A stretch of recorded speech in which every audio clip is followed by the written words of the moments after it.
Hello, dearly beloved, and this is George Glenn coming to you, Brother George Glenn again. Today is March the 18th, 2018, and this is Love Crusade for Christ, and we are going to take up where we left off last week in Revelation chapter 13 and verse 4, and this is part 14 of our study in Revelation chapter 13. This is part number 14, and I'm going to ask my beautiful wife Carol, if she would, to read Revelation chapter 13 and verse 4. And they worshipped the dragon, which gave power unto these. And they worshipped the beast, saying, Who is like unto the beast, who is able to make war with him? With him. Okay. All right. Now, last week we talked about Revelation 13 and 4. We talked about here. Keep my right board up here. They said, in verse 13, they said, who is like unto the beast, and who is able to make war with him? The United Nations, my friend, is 193 member nations of the world belong to the United Nations. The United Nations has the largest army of any. There's no other entity on this earth. Russia's army, China's army, our army is not as big as the United Nations army, because there's 193 member nations that belong to the United Nations, and they're invincible. If the United Nations wanted to unleash all of its military might against any country on earth, there's no nation on this earth that could stand up against them. America couldn't stand against the United Nations. Russia couldn't stand against the United Nations. China couldn't stand against the United Nations, my friend, because 193 countries is a lot of firepower. So that is why here in Revelations 13 and 4 they said, who is like unto the beast, and who is able to make war with him? My friend, the United Nations is invincible. It's an invincible one world government killing machine. As we said before, it's a killing machine, my friend. The United Nations, to remind you, is Rome's New World Order and Fourth Reich. It's the United Nations empire of the antichrist. And so, let's just back up. But Revelation 13:5 it says, and there was given unto him a mouth speaking great things and blasphemies. And power was given unto him to continue 42 months. In Revelation 13 and 5. Right, I do need to turn this around. Get to Revelation 13 and 5. There we go. Revelation 13 and 5.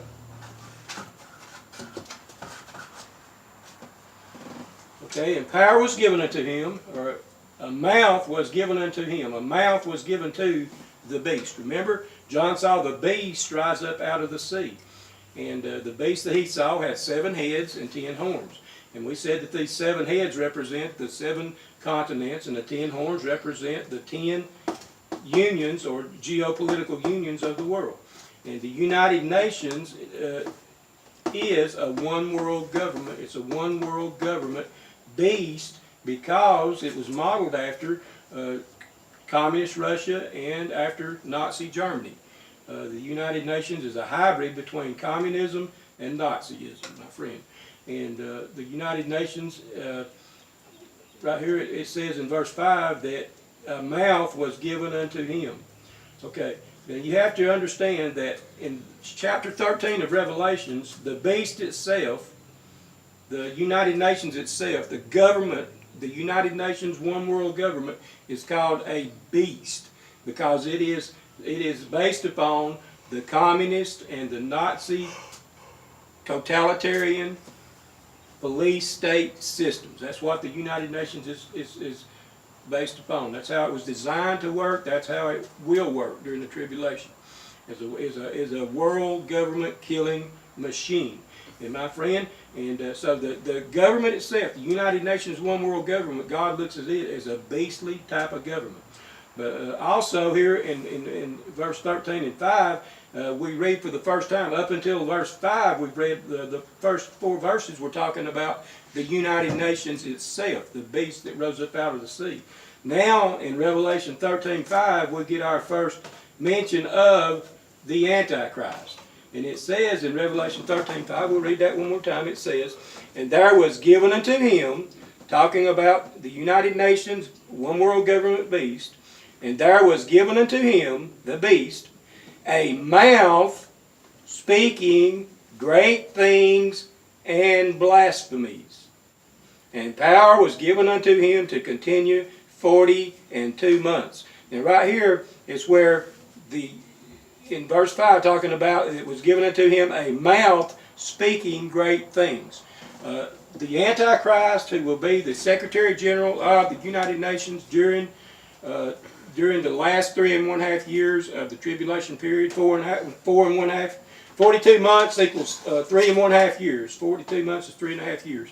This is talking about the last 3.5 years of the tribulation period. The Antichrist will be the Secretary General of the United Nations. This is when this verse will be fulfilled, when the Antichrist becomes Secretary General of the United Nations at the midpoint of the 7-year tribulation period, and he will be given power to continue as Secretary General or the leader of the world for the last 3.5 years, which Jesus referred to this last 3.5 year, 42-month period.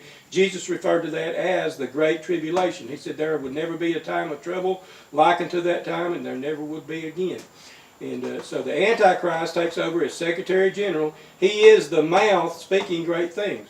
I believe that the Antichrist is alive right now. He's a man. He's alive. I believe he's probably grown to an adulthood by right now, and he is right now, my friend. But he's not came on. He has not came on the political scene yet. But when he comes on the political scene, my friend, he will come on the political scene. He will rise up through the ranks of those who work at the United Nations, work for the United Nations. The Antichrist, when he starts, there ain't nobody going to know he's the Antichrist. He might not even know himself that he's going to turn into the Antichrist at the midpoint of the tribulation. But he'll rise up through the ranks of the UN employees, and I believe the Antichrist will be the one at the beginning of the 7-year tribulation. He will come up with a peace plan or a peace deal. He will broker a peace deal between Israel and the Jewish people and the Arabs in Palestine. He will broker a peace deal, a worldwide peace deal. It will not just affect the Middle East, but I believe this 7-year peace deal will affect the world. It'll be like a worldwide deal where all the nations of the world, the Antichrist. This is where it talks about that he has the United Nations has been given a mouth speaking great things. Great things. There's people all down through the ages, down through the years, has tried to bring peace between Israel and the Arab nations, and nobody succeeded. But I believe the Antichrist will succeed at the very beginning of the 7-year tribulation. He will bring in the 7-year peace deal.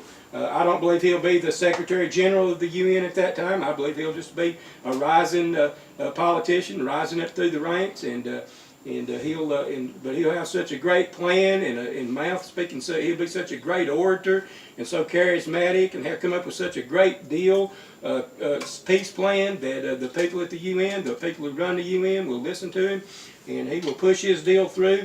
And I believe this will help him. This deal that he pushes through will help the Antichrist to be elected Secretary General 3.5 years after Israel and the Arabs signed this peace deal. I believe 3.5 years into that 7-year peace plan, I believe that the Antichrist will be elected the Secretary General because of the great peace plan that he put forth between the Arabs and the Israelis to bring peace to the Middle East, which in turn will bring peace to the rest of the world.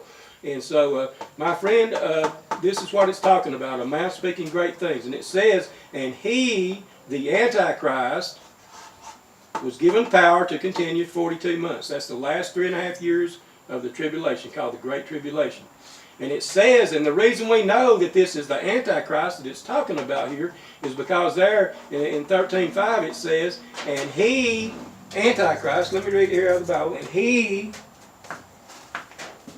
I'm in Revelation 13:6 now.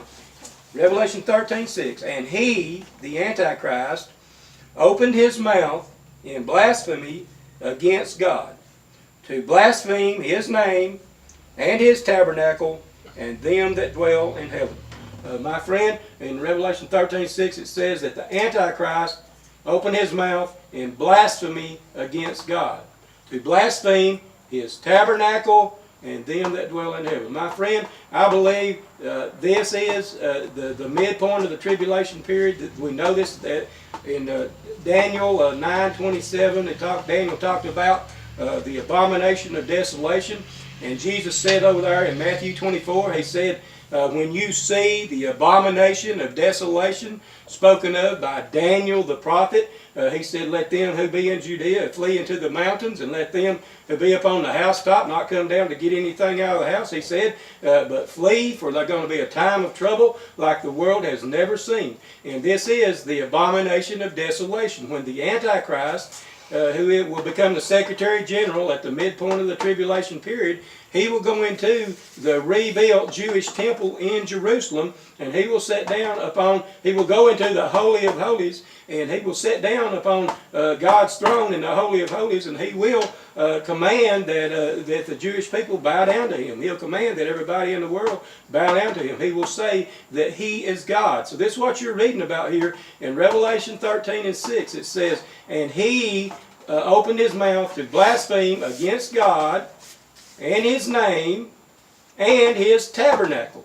The tabernacle right now in Israel, they have found where King David's palace was. They have determined that King David's palace was in the old city of David. It was in the old city of David, which was for years and years and years, up until about 15-20 years ago, the old city of David had been covered up with the rubble from the time that the Romans came in and destroyed Jerusalem in 70 A.D. The old city of David had been covered up with rubble. But my friend, around about the year 2000 or so, they were digging, and so an archaeologist dug around that area, and they found some things to make them believe that the actual place where David, it's called the city of David in Mount Zion, and where David lived at and where he had his palace at, they found out that it's underneath a parking lot that's 600 feet south of the Dome of the Rock. And so now they've been digging there for the last 15-20 years, and they have actually found King David's palace. And we believe there's a lot of talk right now, there has been for the last several years, that the Jewish nation, the Jewish people will rebuild their temple on Mount Zion, on the same spot over where King David's palace was, over the spring of Gihon, over the same place there where that Solomon was brought down to Gihon, and he was anointed king of Jerusalem there. David's son was at Gihon Springs, and they have found this Gihon Springs. They have found the place next to the springs where the Jewish priest would grind up the olives and make the olive oil to anoint the offerings before they offered the offerings. And they've also found a place there where the spring comes up, so they would have enough water to wash away the blood from the sacrifices. So I really believe, and many Christians believe now, and Jewish people, a lot of Jewish people are saying that they will soon rebuild the Temple of David over the Gihon Springs on Mount Zion in the old city of David, my friend. And this is what it's talking about in Revelation 13:6, when the Antichrist goes into the rebuilt temple in Jerusalem, proclaims that he is God, and by doing that, he will blaspheme God, he'll blaspheme the name of God, he'll blaspheme the tabernacle or the rebuilt Jewish temple, the tabernacle in Jerusalem. He'll blaspheme that by committing the abomination of desolation spoken of by Daniel the prophet in Daniel 9:27. Thank you, and tune in next for part 15.